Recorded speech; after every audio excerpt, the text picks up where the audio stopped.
मैं आप सभी का मेरे चैनल मां गुरु में स्वागत करता हूं। इस वीडियो में श्री सर्वेश्वरी समूह के संस्थापक परम पूज्य अघोरेश्वर भगवान राम जी एवं वर्तमान में श्री गुरुपद बाबा जी से जुड़ी हुई सत्य पर आधारित कुछ घटनाएं बताने जा रहा हूं। अगर मुझसे अनजाने में कहीं गलती हो तो बताने का कष्ट करें, मैं उन्हें जल्द से जल्द सुधारने की कोशिश करूंगा। यह वीडियो सर्वेश्वरी समूह से जुड़े हुए सभी लोगों तक पहुँचाने की कोशिश करें एवं मेरा चैनल सब्सक्राइब करें और जय मां गुरु कमेंट करें। हर्ष जय मां गुरु। एक बार की बात है, अभी मेरा काशी आगमन नहीं हुआ था। मैं अपने निवास के पास ही भगवान शिव के मंदिर में अधिकांश समय रहा करता था। सुबह का समय था, दो आदमी मुझे ढूंढते हुए मेरे घर पे आए। परिजनों ने पता बताया, उसके बाद ही वो लोग मेरे पास आए और कहे कि मेरे परिवार की एक स्त्री की असामयिक मौत हो गई है और हम लोग उसके शरीर को काशी लेकर के जा रहे हैं। मैंने उनसे पूछा कि इसमें मेरे लायक क्या सेवा हो सकती है। उन लोगों ने कहा कि आपको हम लोगों के साथ चलना है। भगवती की असीम अनुकंपा के कारण बाल्यकाल से ही मैं लोगों की श्रद्धा का पात्र बन गया था।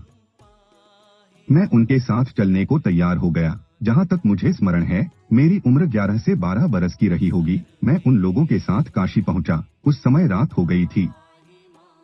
उन लोगों ने मुझे श्रद्धापूर्वक एक आसन बिछाकर बैठा दिया और वो लोग दाह संस्कार की तैयारी में लग गए। काफी देर बैठने के कारण मैं उबने लगा और मैंने सोचा कि जरा चलूं श्मशान की छटा देख लूं। यही सोचकर मैं वहां से उठा और आगे की तरफ बढ़ने लगा। वहां देखा कि काफी चिताएं जल रही थी। मैंने सोचा कि आज श्मशान देवता कितनी आहुतियां ले रहे हैं। अभी मैं यही सोच ही रहा था कि तभी मुझे वहां एक असामान्य लंबाई का एक हट्ठा कट्ठा काले कपड़ों में श्याम वर्ण का व्यक्ति दिखाई दिया, जो कि दिखने में बहुत ही भयावह लग रहा था। वो चिता के समक्ष बैठकर चिलमती रहा था और बिना वजह हंस भी रहा था। मैंने सोचा कि आखिर ये है कौन और यहाँ क्या कर रहा है। यही जानने के लिए मैं उसकी तरफ बढ़ा। जैसे ही मैं वहां पहुंचा, उसने अपनी लाल लाल आंखों से मेरी तरफ देखा और उसके देखते ही मेरे शरीर में रोमांच हो उठा। भय तो मुझे आज तक छू भी न पाया था। मैंने श्यामवर्ण व्यक्ति से उसका परिचय पूछा। उसने कहा कि बालक, तुमने मसान भैरव का नाम सुना है? मैंने भी निर्भीक होकर जवाब दिया कि हाँ सुना है और जानता भी हूँ। उसने मुझसे कहा कि तुम इस श्मशान में आने वाले इकलौते प्राणी हो जिसे मेरा दर्शन हुआ है। मैं वही श्मशान भैरव हूँ। उसने मेरे बारे में काफी बातें बताई। उसने मेरी अंगुली पकड़ी और लेकर के चलने लगा। मैंने पूछा कि आप मुझे लेकर के कहाँ जा रहे हैं। उसने मुझसे कहा कि आज मैं तुम्हें श्मशान के सभी रहस्यों से अवगत कराता हूँ।